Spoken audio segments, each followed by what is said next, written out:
This episode is brought to you by Bound Hat Company. Discover Bound Hat Company, where high-quality hats meet a greater purpose. Each hat is designed not only for style, but also to give back, with proceeds supporting charities like the PTSD Foundation of America. Whether for the outdoors or everyday wear, Bound Hat Company has the perfect hat for any occasion. Shop now at www.boundhatco.com and join the movement to support veterans and meaningful causes. Bound Hat Co. Style that makes a difference.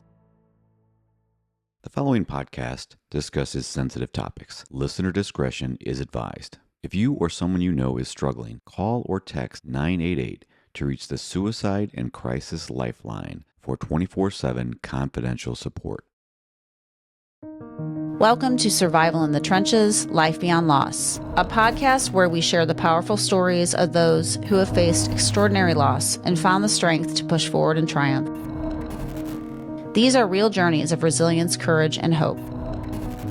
Join us as we uncover what it means to rise above, even in the darkest of times. Hello, everyone, and welcome to Survival in the Trenches. My name is Kelly Chandler. I will be your host. Today, we are honored to sit down with Sara Joern, who is joining us to discuss her life after loss and how she's turning tragedy into purpose. Today, we will focus on her story of her sister who lost her life, unfortunately, due to suicide, and how she's moving through as a therapist specializing in EMDR therapy. Thank you so much for being here. Thank you so much for having me. We are excited to learn more about you as an individual before we dive into all of the things that you're doing to help others that have experienced loss. If you don't mind sharing with our listeners where you grew up, what your aspirations were as a young child, and we can kind of go from there. All right. So I grew up in St. Louis, Missouri, born and raised. I wanted to be a marine biologist or a veterinarian, which in hindsight, I'm realizing I really just wanted to hang out with animals all day. I didn't want to do the sciencey stuff or have to do surgery on a dog that came in with like a broken leg from being hit by a car. I didn't realize that until much later. If you had told my 15-year-old self I would have been a therapist, I would have thought that you were crazy. But eventually, I always loved studying psychology. And so when I was in undergrad, started pre-med for the whole veterinary thing. And after like 3 weeks of organic chemistry and kind of realizing that I was too empathetic towards animals to actually be an effective veterinarian, I started looking at like the psychology route. And that's sort of what led me to the counseling field. Awesome. So did you grow up with animals? Like, what was your affinity toward that? Yeah, so we always had dogs and cats growing up, at least 2 of each at any given time, sometimes 3. My mom was a big animal lover. My dad was one of those reluctant animal lovers, like, I don't want another one. And then he's on the floor snuggling the dog, like when we're going to bed. And then I think a lot of outdoor time, like, you know, playing in the creek, looking for box turtles, having sort of that wonder and awe of nature, and my mom really fostering that in us. So it was, a love for wild and domestic animals. That's sweet. And so you felt a connection with animals and nature kind of all wrapped in one. Yeah, which kind of led to my undergraduate degree is in eco-psychology, which is kind of a mix of environmental studies and psychology and kind of looking at our relationship with nature as part of the healing process, and that our disconnection from nature as part of like a contributor to the mental health struggles that people have today. That's interesting. Excuse me, that's interesting. It's something that seems very natural. I know we're using the word nature, but I feel like there is that almost ethereal, I don't know what the right word is. It's just it's more of an intrinsic vantage point where you feel like when you're in nature, you can connect at a deeper level. And it's interesting that you traversed into that after realizing that you didn't want to deal with the sciencey part, as you call it. So as you progress through that change, when did you realize that you were going to get into therapy for people? So studying psychology, that's kind of, those are your options, right? Like you can be a counselor / therapist, or like go into research, or get that as your bachelor's and get a master's in something completely different. But I always knew whatever I was going to do that I wanted to help people or beings, right? Like veterinarian, helping animals, therapist, helping people. And started realizing like I love psychology. People tell me that I'm a really good listener. Like I like showing up for people. I had various therapists, like when I was in elementary school and my parents got divorced, very bad experience with a therapist. Had a therapist in high school when I was dealing with my own anxiety, depression, being a teenager and not really being taught how to be in the world as a highly sensitive, empathic, emotional being. And that therapist did a lot for me. And so kind of looking at what my options were, and I was like, I think the counseling route might be what I want to do. And then found a graduate school that had a wilderness therapy degree. And I was like, yes, that's it. I've never heard of that in my entire life. Where did you get this degree? So the undergrad I went to was a non-traditional school. The graduate school was also non-traditional. It's called Naropa University in Boulder, Colorado. So it was founded by Chogyam Trungpa Rinpoche, who was like, I know it's a mouthful. He was, I believe, the leader or the founder of the Shambhala lineage. But it's a Buddhist-inspired contemplative education. So a lot of emphasis on mindfulness and how that helps you as a therapist, like maintaining your seat, being grounded, tracking your own internal experience while you're tracking what's happening with the client. And then also just doing a lot of your own inner work. So that, because they say you can only take your clients as deep as you yourself have gone. So having us go really deep and doing our own work as the wounded healer, they liked to call it. Very interesting. So how old were you during all of this? So I went straight to grad school from undergrad, which was, it was right after the 2008 recession. So I was like, I'm not entering the workforce. This is a good time to get a degree. So I was, and I'm old for my grade, 22 or 23 when I started grad school, and it was a 3-year program. So I was 25 or 26 when I graduated. So very young. There was a lot of work to do. So tell me a little bit more about your childhood and how things progressed as you were getting older and what home life was like for you. Yeah, so I was the oldest. My sister was born when I was 2. Parents were married, kind of typical nuclear family, and then they got divorced when I was in 5th grade. My dad had been closeted gay, and my mom found out what his sexual orientation was and ended up leaving him. So that was very discombobulating, right? It was, at that age, 10, 11, it's like, oh, divorce is something that happens to other people. Was never really on my radar. So parents separated, so then grew up in 2 different households. It's funny because when it first happened, my sister very much sort of took my mom's side and I took my dad's side. We didn't know why they were getting divorced at the time. And then those roles very much reversed later on, where my sister and my dad had a very, very close relationship, and then me and my mom were closer. And yeah, in terms of what kind of kid I was very much the teacher's pet, like president of student council, all of that in elementary school and junior high.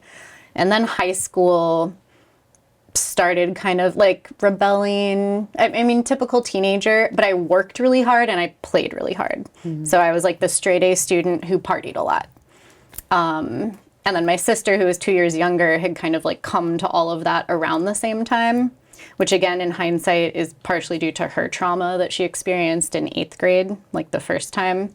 And I think both of us were self-medicating with substances, socializing, that type of thing at the time. I didn't realize that that's what I was doing, but as an adult, I can see that. Sure.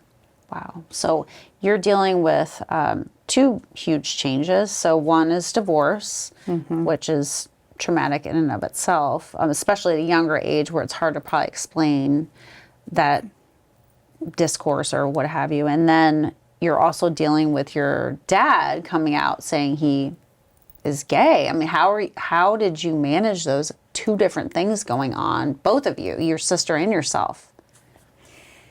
Yeah, and I don't really know. I mean, I think I just like threw myself into school even more. I'm glad I had my sister because her and I could talk about things. And we were raised very liberal, very progressive, you know, like I didn't have anything against people being gay. I was always the kid who somebody would like make a gay joke or be like, that's so gay. And I'm like, why are you saying that? Before I even knew. But there was still this thing around, you know, I grew up in a pretty conservative area. It was very like mainstream, and just didn't know a lot of people who were queer, if any.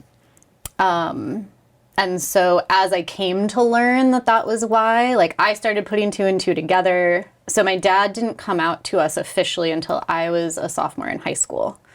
And that was after them getting divorced in 5th grade. Oh, wow. So yeah, and then I was like trying to protect my sister from it. Again, protect her from what? I don't know exactly. But yeah, it was just kind of trying to, I don't know. I don't know if I was consciously trying to accept it, but it was just like, it is what it is. Yeah. And I'm just going to focus on being a teenager.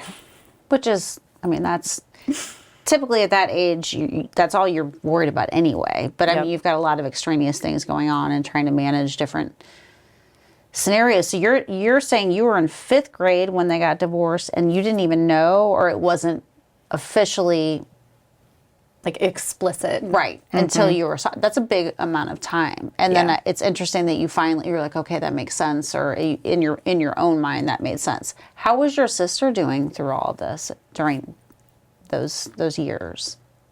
Pretty okay, I think. You know, she came to me at one point and was like, do you think Dad's gay? And I was, in my head, I'm like, yes. And out loud, I was like, no, no, no, no, no.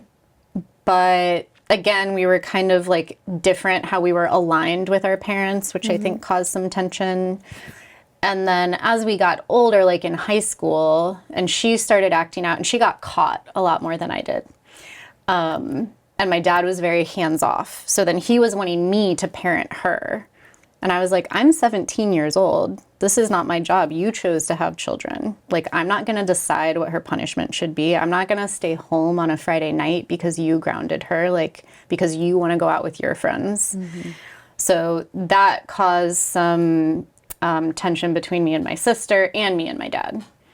So that kind of complicated things a little bit. Absolutely. In high school, me and my sister were not close, to say the least. Interesting. So tell me about your sister. Tell me a little bit about her life. I wouldn't say as compared to you, but it sounds like you were maybe on different paths or, you know, took things a little bit differently and she approached things in her own way. Let's talk about her for a little bit. Yeah. So I was the straight A kid over here, and she was the like outgoing, gregarious, like did theater. I think for her 9th or 10th birthday, she wrote an entire script, designed all the costumes, and directed and starred in a play. And that was her birthday party. Was Wow. like, yeah, that's kind of her in a nutshell. So she was very creative, loved being in the spotlight. And it was just like a really bright, hilarious little kid and adult. That's incredible. So she was very motivated in her creativity, it sounds like. And so when did things change for her where things started getting a little bit more complicated? That was in 8th grade. She was sexually assaulted by one of her quote-unquote friends. And that was definitely a turning point. That was like a big trauma. She withdrew after that, kind of didn't want to be in the spotlight as much, understandably. now I know that that's a reaction to the trauma. But yeah, you could see the change. So she was sexually assaulted in 8th grade, so 13 years oldish. And how did she come back to the family and share that information? How did you become aware of it, and how did you all react and help support her? Yeah. So she had been seeing a therapist, and so she had called us into her therapist's office, and her therapist was like, Emily has something she wants to share with you guys. So Emily brought us into her therapist's office and told us that she had been raped, and I did not want to believe it. I was in denial, so I told her that I didn't believe it, and I regret that to this day. Her and I talked about it later as adults, but having worked on a sexual assault crisis line and working with survivors of assault and intimate partner violence, it's like the number one thing you do is believe people, right? And I didn't do that one thing.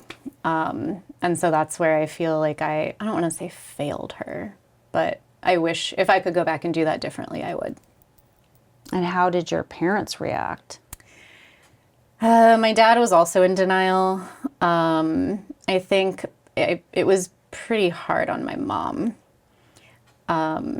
They didn't really know what to do, and I don't remember a lot of the specifics. I know my dad was like, well, what do we do? And asked the therapist, and the therapist was like, well, buy her all these things and let her do whatever she wants. And it was, not great advice, because teens want boundaries, because boundaries mean you love me.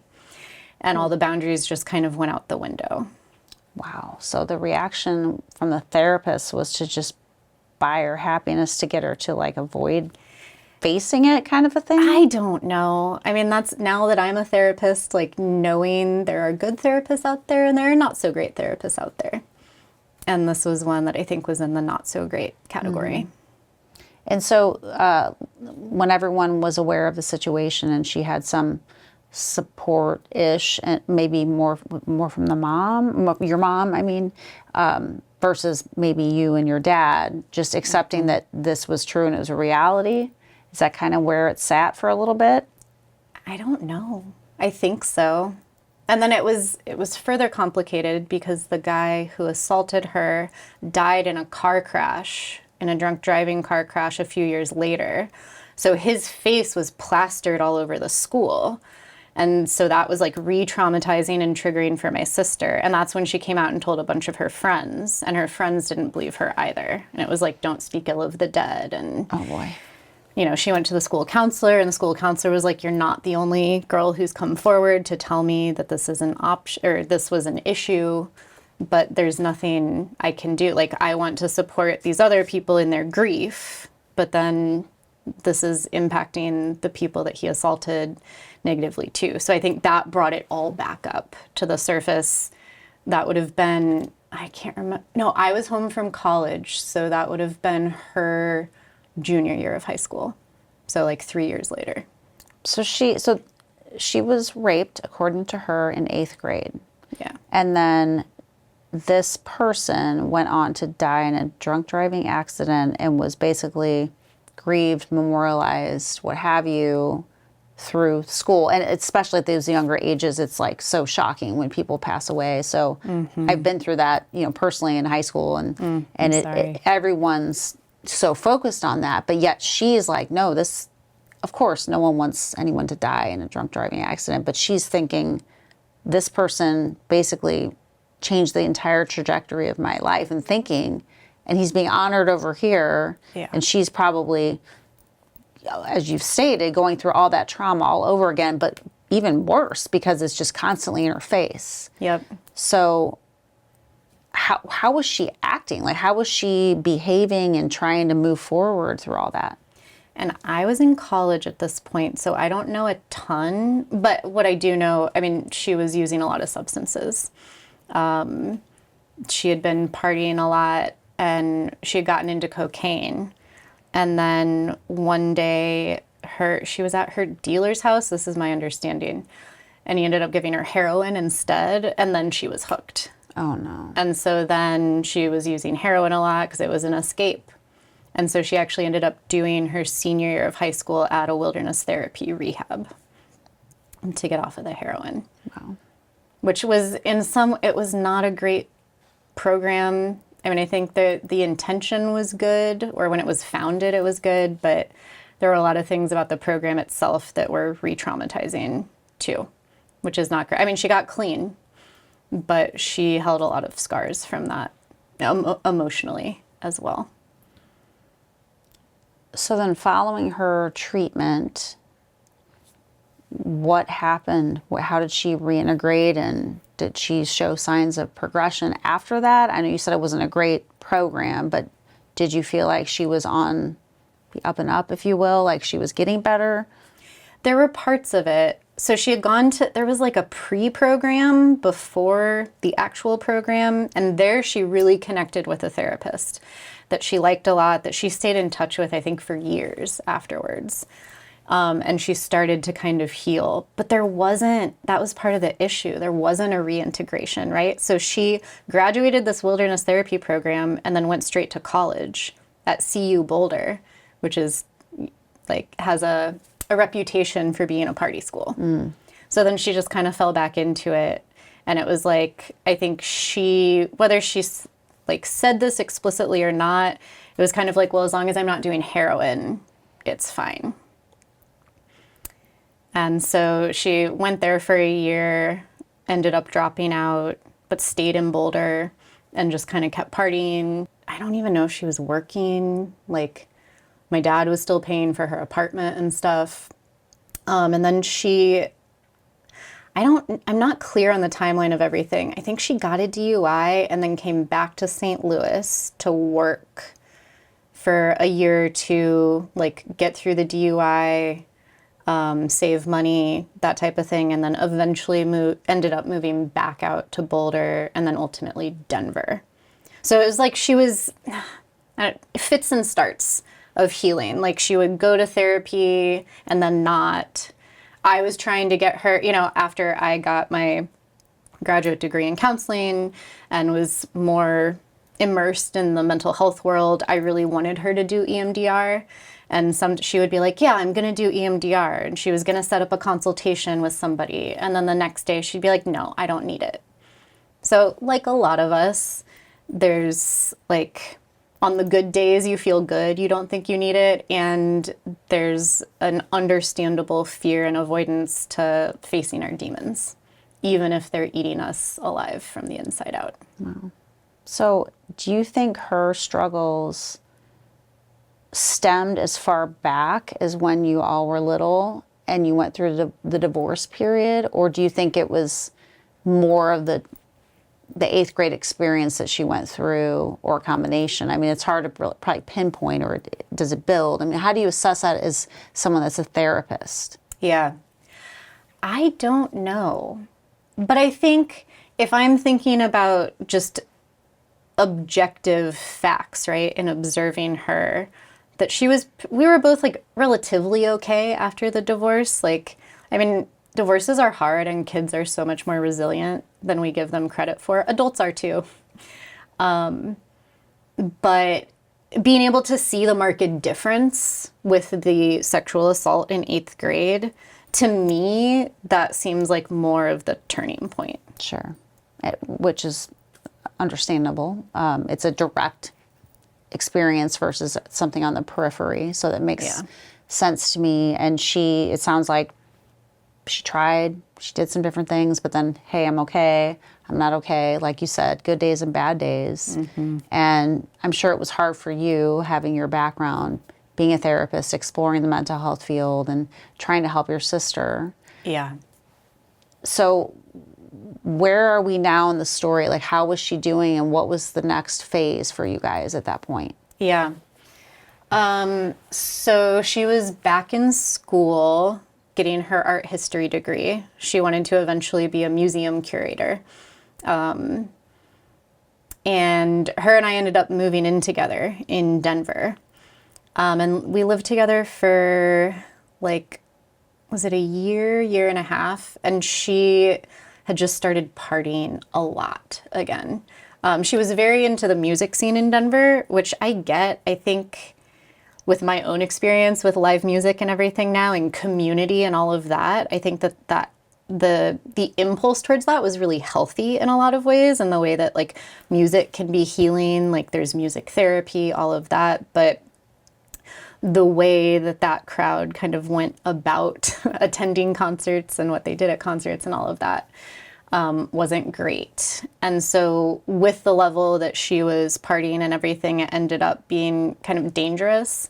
You know, she would come home and leave all the doors unlocked or open, and we had pets, and it wasn't a good environment. And that was where I had to work through a lot of like wanting to save her and realizing that like I couldn't, and that boundaries are love, actually. That it's not the opposite. It's not like I don't care about you. And so doing the boundaries, making boundaries for her sake, but for my sake too. And sometimes we have to love somebody from afar. It's like the distance that maximizes the love.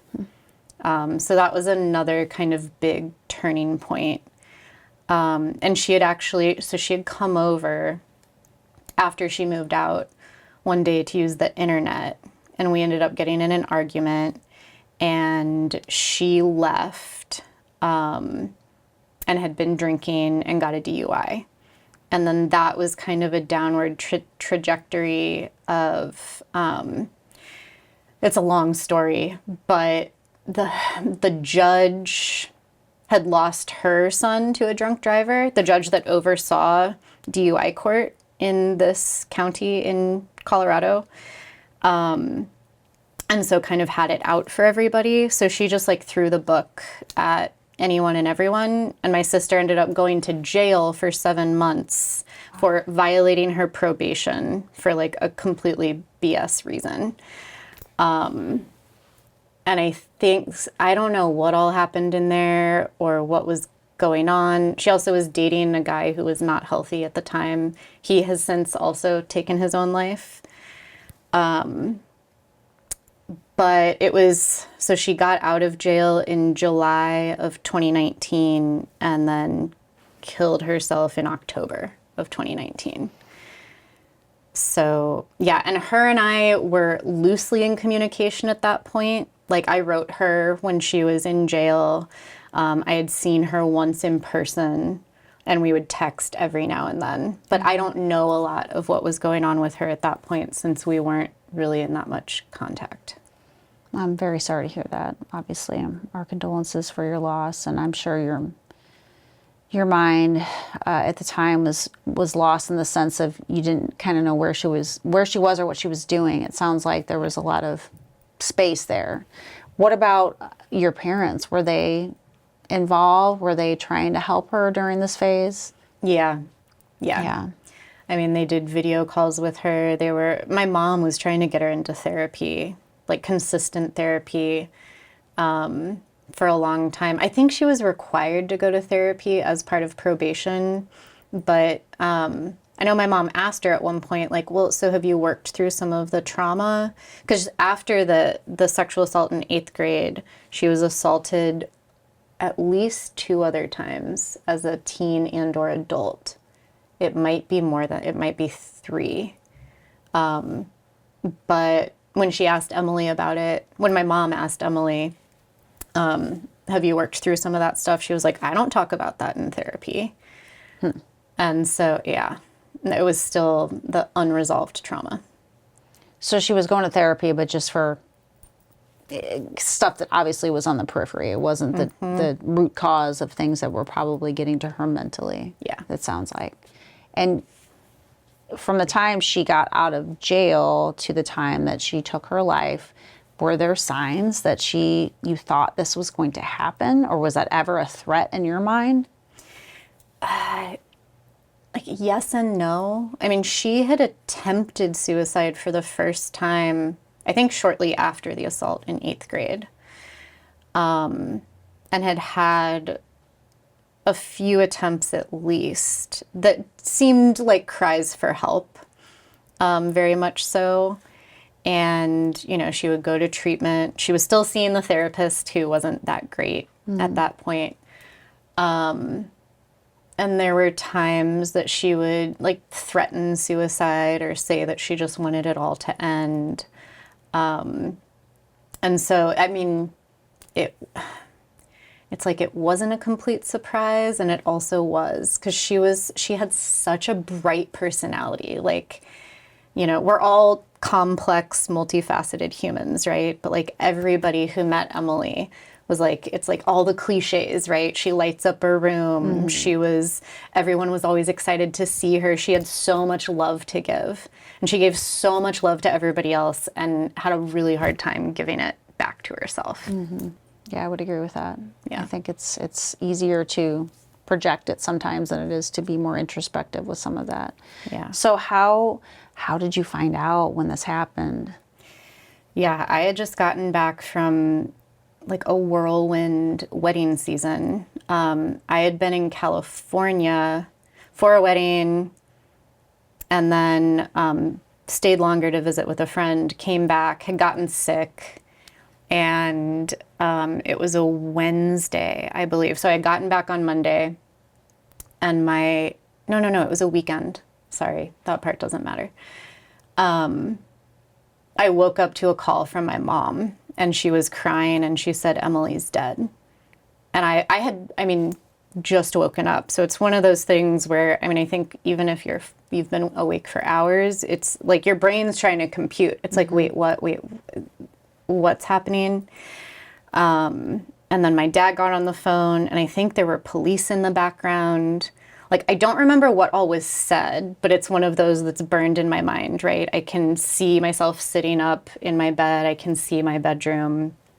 I was supposed to be moving a couch into my new office. So I started my private practice right around when she killed herself. But I had two friends who were going to help me move furniture, two friends who happened to have lost siblings as well. And so I told them what happened, and of course they came over. And I was in shock, even being a mental health professional, I was well, because this was a Saturday.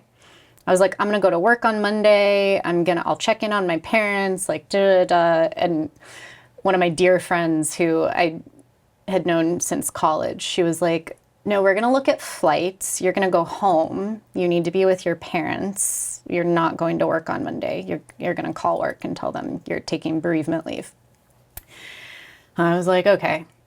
So yeah, I went home, was home with my parents for a week, came back to Denver. Again, thought I was gonna go back to work, didn't, took another week off. But you're just in a fog, right? It hasn't settled in. And I was trying to show up for my parents, and they told me, they were you were our rock. You did so much. And then I hit a breaking point, and I was I need to grieve. I know this was your daughter, and I can't imagine what you're going through. And this was my sister.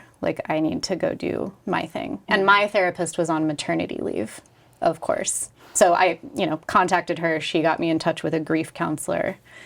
But yeah, it was such a whirlwind. And then starting my own business on the side. The juxtaposition was so interesting. And it was, in a way, I didn't throw myself into it in terms of I'm just going to repress everything that's happening. And it was something else for me to focus on, which was helpful. Absolutely. I think so many people have to have something to focus on, like you said, to grasp at while they're trying to process all the emotions that were thrust upon them. You weren't expecting that. You might have had some inklings of problems, but you certainly didn't expect it to probably escalate to that level. Yeah. And it is a blessing that your friends were there to help encourage you to take time for yourself, to leave, as much as your brain was no, I have to get my affairs in order. I need to focus on my job and that type of a thing, your private practice. I think that was extremely beneficial for you to go back and spend time with your family and take time for yourself. I know exactly what you mean, though, because I feel sometimes I can put all my emotions over here and you just focus. It's when someone gets injured or something, you just take care of it. Yeah. And then you go over there and you're like, wow, did that really just happen? Yep. It's like two pieces of your brain kind of a thing. You're in crisis mode. Yes. And then it's not until you stop Right. that it comes flooding in.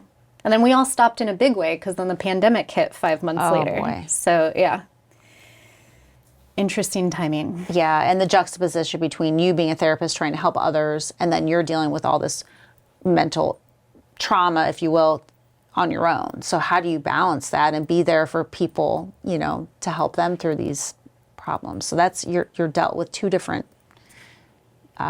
conflicting things going on there. So Yeah. it's a tall order. And then you throw the pandemic in on top of that. Wow. So you got back into your world, so to speak, after you had a week with your family, you had some time to yourself, and then you started working again. And how was that when you first started getting back into like more of a routine? It was tough. So my day job was at a community mental health agency. And then I was doing private practice, like evenings, and I had every other Friday off. So I was like building my caseload. And interestingly, I had just put in my notice for my day job, I think like a week or two before my sister died. And so I had given them 2 months notice because I wanted them to be able to hire somebody else. I didn't want my clients to be left high and dry. I wanted to terminate with people. And I had colleagues who were like, if you just left, nobody would blame you. Like, quit tomorrow. And I was like, my relationships with my clients mean a lot to me. I want to do this right. And so the days that I worked the day job and then did private practice in the evenings were very long days.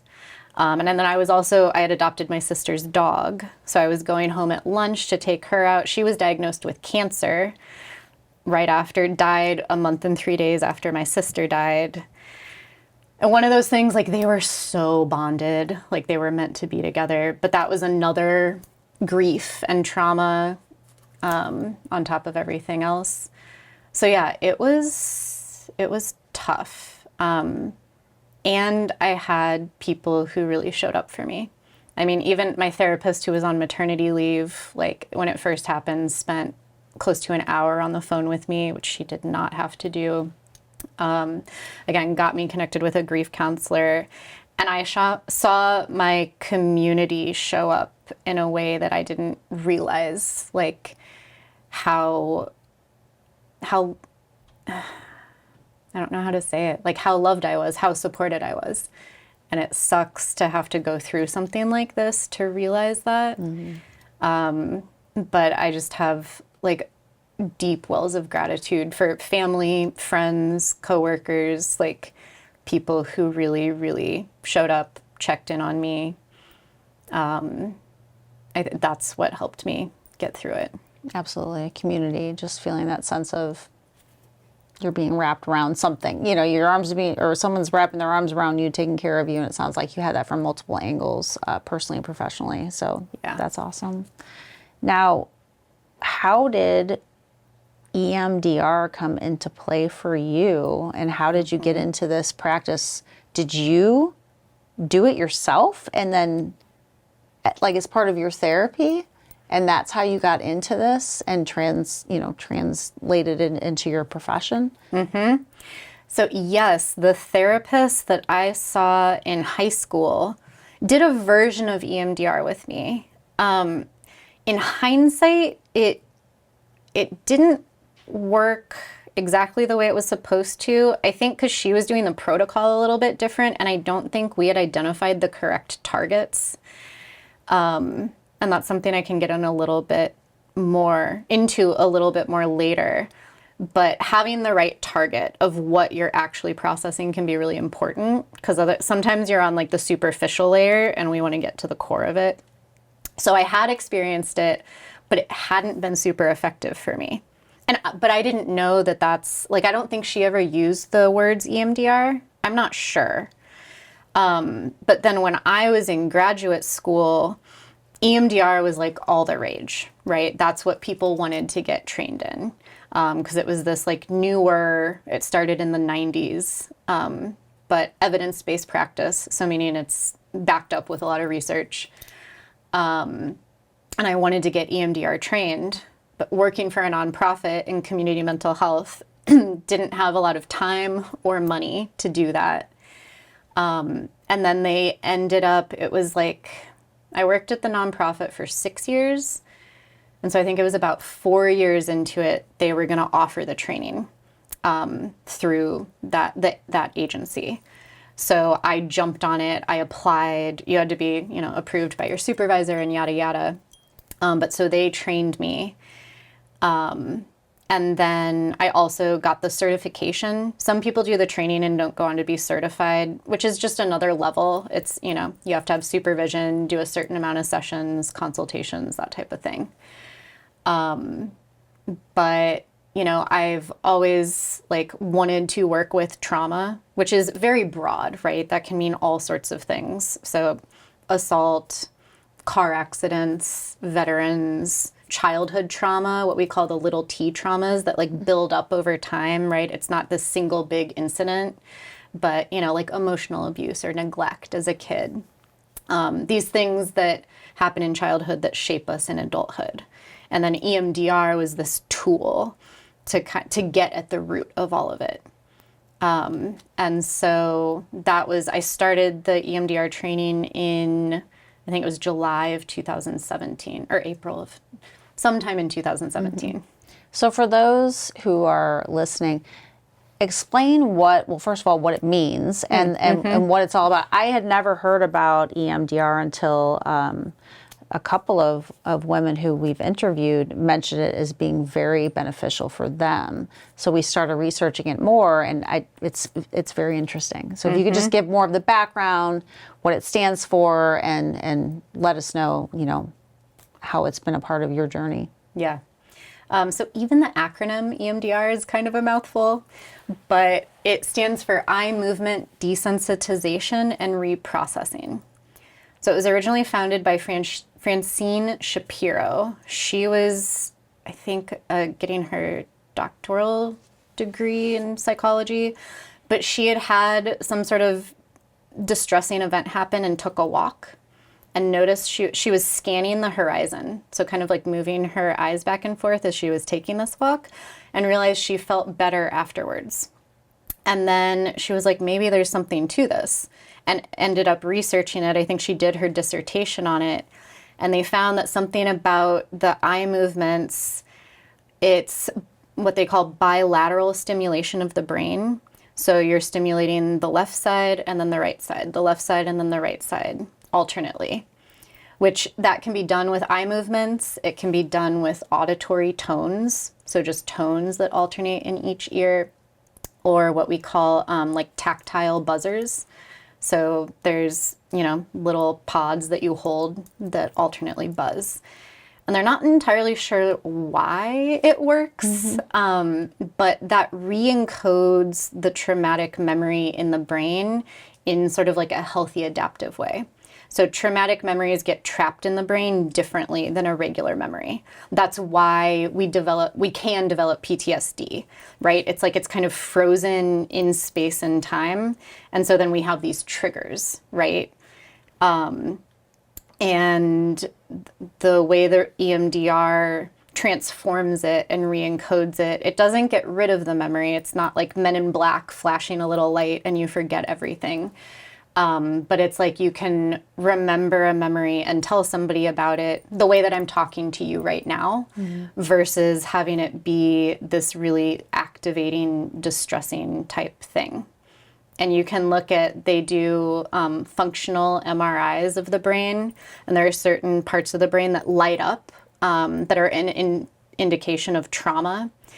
And so they'll do the scan of the brain before EMDR, and these centers are really lit up. And then after a course of EMDR, and clearing a memory to completion where it's no longer distressing, and those parts of the brain, it's barely lit up at all. So we can see from kind of the physiological or neurobiological basis that it's doing something. It's fascinating. And to have that scientific proof, that evidence that it is having an impact in your brain is phenomenal. So how long are these, like if you have someone that's a client, how long are these sessions, and how often do they have to do them to get to that point? Yeah. So the sort of best practice when you're doing EMDR is to do 2 sessions a week. For some people, for a lot of people, that's not feasible, like either in terms of time or financially. Sometimes there can also be too much therapy. But EMDR is also a whole arc. So we'll do what we call comprehensive history taking. So like a life events timeline, looking at sort of your family dynamics and these other things that may or may not be related. You know, a lot of times people will come in and be like, I had a car accident. I want to process the car accident. And it's like, okay, yes, we will do that. And what are the themes related to this, right? Like lack of safety, lack of predictability. Are there other things in your past that made this traumatic incident more traumatic, right? Or are there other things that we want to target? Because sometimes people will come in, we process the single incident, and they're still having some of the issues or symptoms of PTSD because there's other stuff connected to it. But so we do the history taking. That usually takes several weeks, and that's twofold. It's for me to get a better clinical picture, but also developing trust and rapport, right? Like if we're going into some deep traumatic material, I want you to be able to trust me. And I want to know more about you and how I can best support you. So there's a whole sort of like phase 1 of the treatment. And then once we get into the actual processing, that's the eye movements, the bilateral stimulation. I mean, it's still a 1-hour therapy session, and we do not process for the entire time. It's usually about 15 minutes. Like there's a built-in check-in at the beginning, see how people are doing. With EMDR, sometimes things get worse before they get better. So, you know, there can be an increase in symptoms, like distressing dreams, that type of thing can be really common. So we'll work through that, do some like grounding and resourcing if necessary, and then get into the processing itself, which has they focus on the memory to start. And then we do a set, quote unquote, which is like 1.5 minutes of the eye movements. And then I'll stop them and ask what's coming up. And we just let what comes up come up. We have this innate capacity for healing. And so once we're in the processing, it's much different for me. Like I'm more of a bystander, just watching the process unfold, and clients get there on their own. I don't have to lead them there.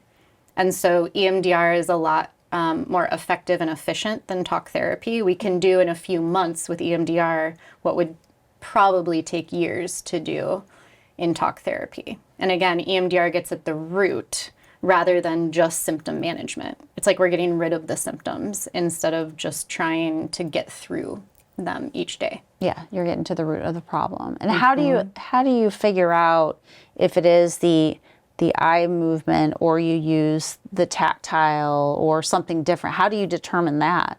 It's just people's preference. Okay. A lot of people like the tactile or the auditory just because they don't have to have, we call it dual attention stimulus. So essentially you're having to focus on your eyes moving while you're also thinking about the memory and letting the processing happen. So it can feel clunky at first. But when you have the buzzers or the tones in your ear, you don't have to think about it. It's just kind of automatic. Very interesting. So are you just thinking through it, or are you talking about it when you're doing all this stuff? Different therapists do it differently, and it can also depend on the client. I mean, I feel like we say that so much in therapy. It depends. The traditional model is not to have any talking. So it's like we start with the memory, I say go with that, and then the client is silent for the 1.5 minutes. But sometimes it can be helpful to talk through it. Like if people are verbal processors, if the memory if it's really high on the distress scale, sometimes having the talking, there's more engagement with the therapist. So I would say with the majority of my clients, though, it's like being silent and just seeing what comes up. You know, sometimes it will connect back to another memory, or I mean, there's all sorts of stuff that comes up. So we start with the traumatic incident, but by the end of the processing sets, we might be somewhere completely different. So interesting. And have you done it many times yourself? So my main experience with it was in the training. We practiced on each other, which was really helpful from obviously like the therapist standpoint, but then also the client standpoint, and being like, oh yeah, this does feel kind of weird, or, you know, just having that perspective. The main thing I focused on was for phobia. I have a pretty severe fear of heights, which, you know, living in Colorado and doing a lot of hikes and all of that gets in the way of some of the outdoorsy things that I want to do. And so I didn't fully get through it. It did connect back to some childhood memories and some stuff that I wasn't expecting. But I noticed even with what I did during the training, my fear of heights has lessened. And I know if I went back, I want to go back someday and like round it out. So to answer your question, yes, I did it a little bit. Not as in-depth, not the whole comprehensive thing like I do with clients. Wow. So in your mind, you feel like it's something that your sister could have benefited from? Yeah. Yeah. Yeah. I wanted her to do it. Yeah. And I think she even had a consultation with somebody at one point. But again, it was that like back and forth. When she was struggling, she would be like, I want to get better. I want to tackle this stuff. And then, you know, going into denial or fear or whatever it is, and never actually getting the help that I think she needed. Yeah. Yeah. It's unfortunate that she wasn't able to take advantage of that and utilize what you learn, you know, over time. But I think it's amazing that you're helping other people through their trauma and their issues, using that within your own practice. So tell us a little bit about your practice and where people can find you if they're looking for something that's a little bit different in terms of therapy. Yeah. So I'm currently licensed in Colorado and Missouri, so I can see clients anywhere in either of those states. My approach is very much what we call depth psychology. So again, looking at like what's underneath everything, not just managing the symptoms. There is a time and a place for that, and I do that with clients. It's like, let's build skills. Let's like help you manage your day-to-day better. And that's just the tip of the iceberg. Let's look at what's underneath all of it. And so I use the metaphor of, it's like if you're weeding a garden and you're just pulling out the green parts of the leaves, the plant's going to grow back, the weed's going to grow back. But if we're getting it at the root, then people have more lasting relief. So I work a lot with people who have like been to therapy before, but they're like, it didn't really work, or there were a lot of things I got out of it, but I'm still having these things resurface.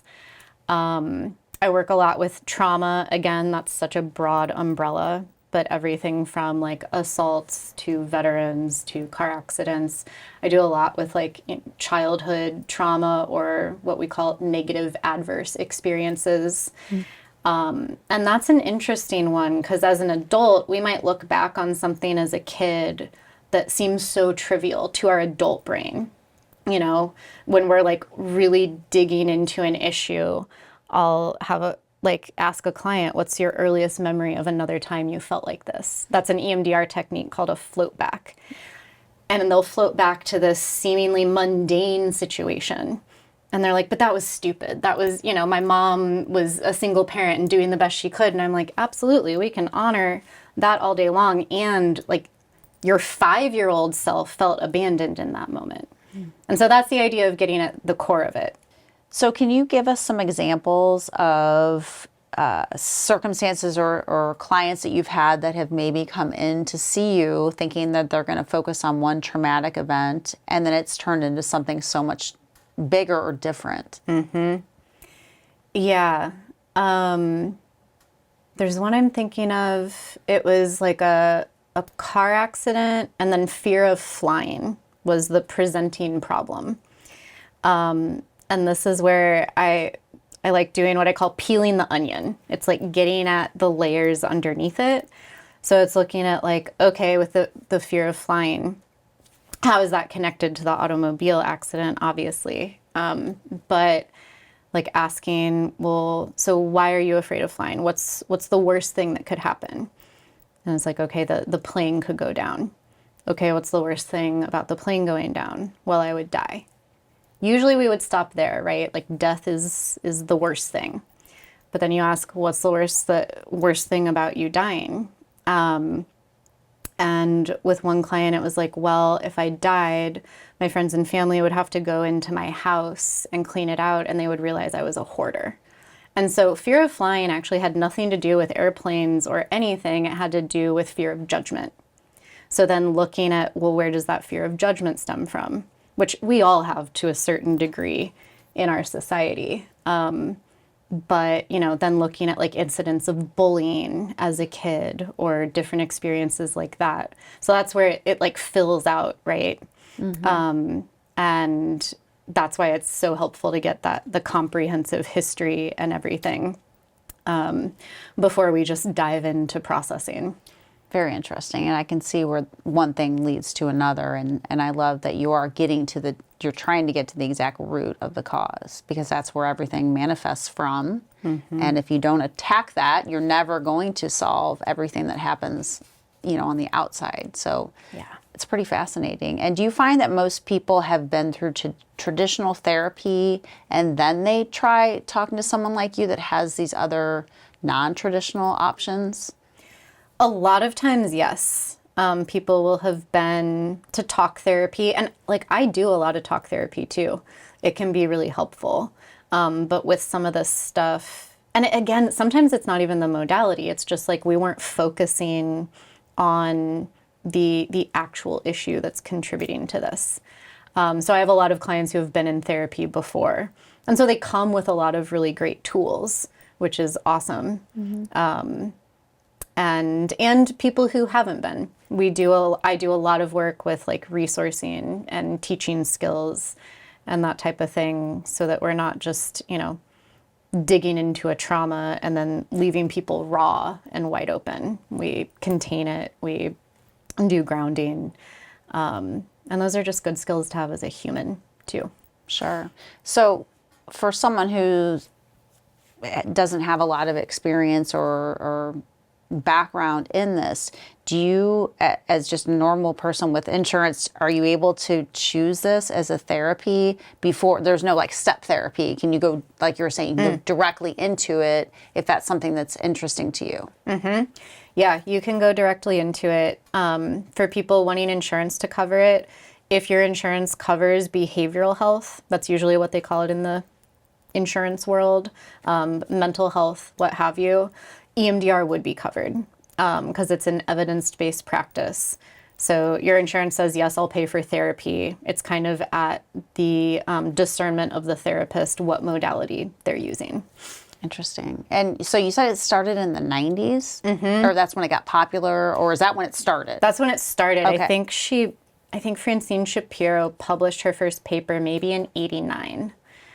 So it's like relatively new, but also like yes and no. The field of psychology is so young compared to so much else when you really think about it. If we think about it starting with Freud, psychology in general, again, hasn't been around that long. But in terms of the evidence-based practices, EMDR is probably up there in terms of being around the longest. The other classic one is CBT, or cognitive behavioral therapy.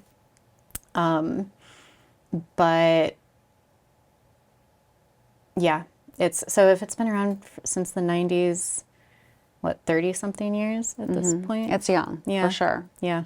That's great to know it's out there. And we've definitely had other individuals that we've interviewed who have been through traumatic loss. And specifically for those women, a few women we've interviewed, it has had to do with suicide. And when they've come upon their loved one, and that image is just in their brain and they cannot escape from that. So one woman in particular talked about how she's really been able to move through that because of EMDR. Yeah. And it's wonderful to hear that there is something that can just, does it fade the memory? You can talk, it fades it a little bit. It's not so sharp, kind of a not so poignant type of a thing. Yeah. A lot of time when we get to the end of processing, like, because we look at where is the distress level of the memory from 0 to 10. 10 is worst you've ever felt. 0 is no distress at all. We want to get to 0. When we're in those lower numbers, and I tell people at the beginning of a session, okay, go into the memory.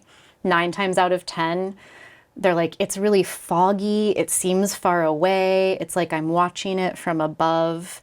So again, you don't forget it, but it does, like there's distance from it, I think literally and figuratively in the brain. Which is so helpful because you don't want that raw emotion to hit over and over and over again because it is re-traumatizing. And yeah. So it sounds like it's an amazing thing that your brain can do if it's done the right way. And it's fascinating that it goes from side to side. Yeah. And I'd be interested to see if they continue to publish more information. I'm sure you get updates on research, and you talked about a couple of other resources. One was EMDR, and maybe it was Psychology Today. Is that what it's called? Yeah. So EMDRIA is the EMDR International Association. So it's emdria.org. That's where you can learn more about EMDR, and then they also have a directory of EMDR therapists. So that's those of us who have done the training, are certified. We have to do continuing education, but it's a whole, I was going to say nationwide directory, but I think it's worldwide.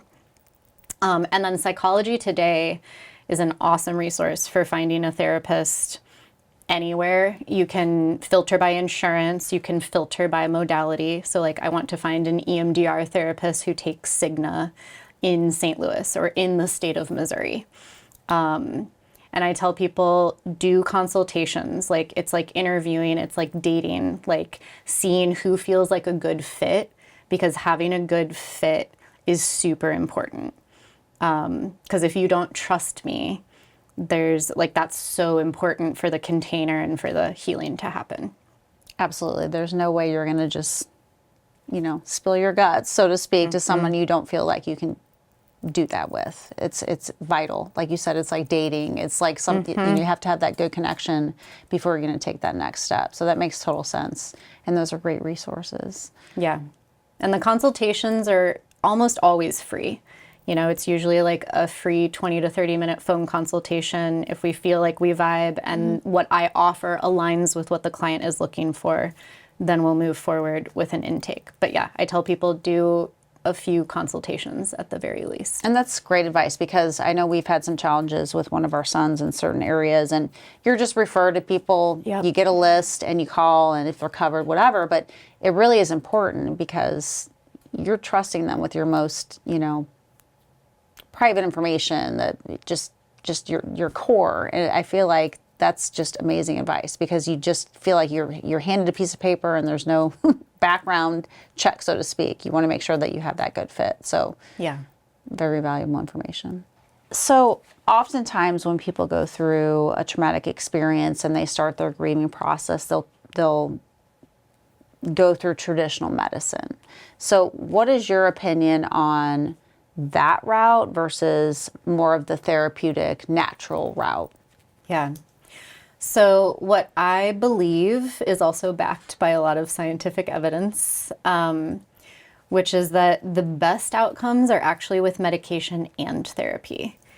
And it depends on people's perspective. I mean, I honor medications. I absolutely think there's a time and a place for them, but that it's meant to be stabilization, right? Like, let's get you on this antidepressant or anti-anxiety medication right now, get you into therapy, and then once you've resolved the trauma, once you've developed the skills to manage the anxiety and depression, once you've moved through the phases of grief, then, not to say that there's necessarily an end point to grief, we'll put a pin in that, but then with the eventual goal of getting off the medication. But in our society, we take a pill for everything, you know? And in a lot of ways, that is easier. I get it. Like, therapy is work, right? You have to invest time and effort and be willing to look at yourself and dig up and excavate some things that aren't fun. And so taking a pill is a lot easier. But it only does so much. You know, the metaphor I use for medication, because a lot of times people think it will just completely get rid of all their symptoms. And sometimes it does, like a Xanax, a Klonopin, that's probably going to get rid of your anxiety in that moment. But for like an antidepressant, it's like being in a winter storm. And the antidepressant, we can't control the weather. We can't make the storm go away, but it's giving you a winter coat. It's giving you a hat and gloves so that you can weather the storm more easily. I love that analogy. It's great. And in full transparency, I've been on anti-anxiety drugs for years. And I feel like when I start getting edgy, because that's, you know, it happens, I'll just take the pill and I feel better. But what's causing that anxiety? I would love to know. I would love to dive deeper. And is it hereditary, or, you know, there's so many different ways to explore it, but it's that quick fix. Like, I know I'm getting jittery or whatever the result is of this anxiety, and you just know you can do that and feel so much better. But it would be so interesting to just solve that problem at the root. So I feel like there is a lot to be learned, even as you age, and, you know, there's still things you can learn and change and fix with the right mentality. So to me, that's very interesting and something I might want to explore in the future. Yeah. Now, back to, we talked about grief. And one thing you've said in prior conversations is that grief is not linear in any way, shape, or form. Can you talk to our listeners a little bit about that? Yeah, so we have the traditional model of, a lot of people are familiar with Elizabeth Kubler-Ross's stages of grief. And a lot of therapists don't even really like the term stages, because it makes it seem like it is this linear path. Like, you go through anger, you go through bargaining, you go through depression, you go through acceptance. And you might go through all of those things, you might not. So I like using like phases or states of grief. This is a state of grief you might be in. Some people don't go through bargaining. Some people don't go through anger. And that there is no right or wrong way to grieve. The only quote unquote wrong way to do it is to repress it, right? And try to just ignore it and push it under the rug. But a lot of people, when they experience their first loss, they're like, am I doing this right? I'm crying every day, or I'm not crying at all. And no matter what we're doing, we're judging it, right? So especially for people who are not as emotive, they're like, I haven't shed a single tear. And it's like, tears are, it doesn't mean you're not grieving. You might be in shock. You might just be experiencing it on a different level. You might be needing to compartmentalize. Maybe you're somebody who doesn't really cry, but like not judging that. There's a really beautiful book called Grief Soup, and it talks about grief as like a metaphor of you're eating your soup. And so if there's a loss in your family, one person might down their whole bowl of soup all in one day, right? And that might be, you know, you're crying, you can't get out of bed, like you're acutely deep in the grief. Somebody else might eat it like just a little spoonful at a time. Which, I mean, that happens for all of us. Grief ebbs and flows. Sometimes you have no idea when it's going to pop up. Other people, they kind of put their grief in the freezer and they're like, I'm going to deal with that another time, or I'm going to deal with it never. Again, understandable. And another thing I tell people, we have all of these sort of cliches or proverbs like time heals all wounds, and time can lessen the wound, but I don't know that it actually heals all of them, right? Like, I think about my parents. Do you ever truly heal from losing a child? I don't think so. And so it's like, yeah, it might scab over, but there's still going to be a scar. And sometimes we're going to bump into that wound and it's going to feel a lot like it did the day that it happened. And so again, the biggest thing is non-judgment. The way that you're grieving is perfect. It's the way that you're supposed to. And the best way to do it is with support. And I love, so you have so many great analogies. And it's true, because you can get into, you not only judge yourself, but you judge others on how they're grieving. And I've had to, as I've gotten older, be mature in the sense that this person might be completely beside themselves versus I'm less emotional, and being able to balance that and understand that there are different ways to grieve, and you have to be respectful of that. And you can't tell someone how to grieve. So there is no right or wrong way to grieve.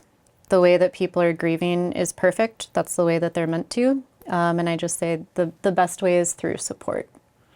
And a lot of people come to me saying, I don't know how to help my friend or family member who's in grief. A lot of us feel uncomfortable around it, right? Because it's like, well, I just want you to stop that.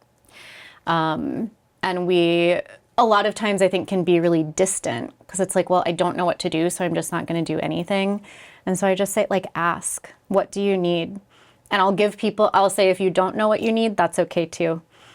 I can send you cute animal memes. I can bring you a meal. I can be a shoulder to cry on. We can come over and watch 90s rom-coms. Like, you let me know, and it's okay if that changes day to day or minute to minute.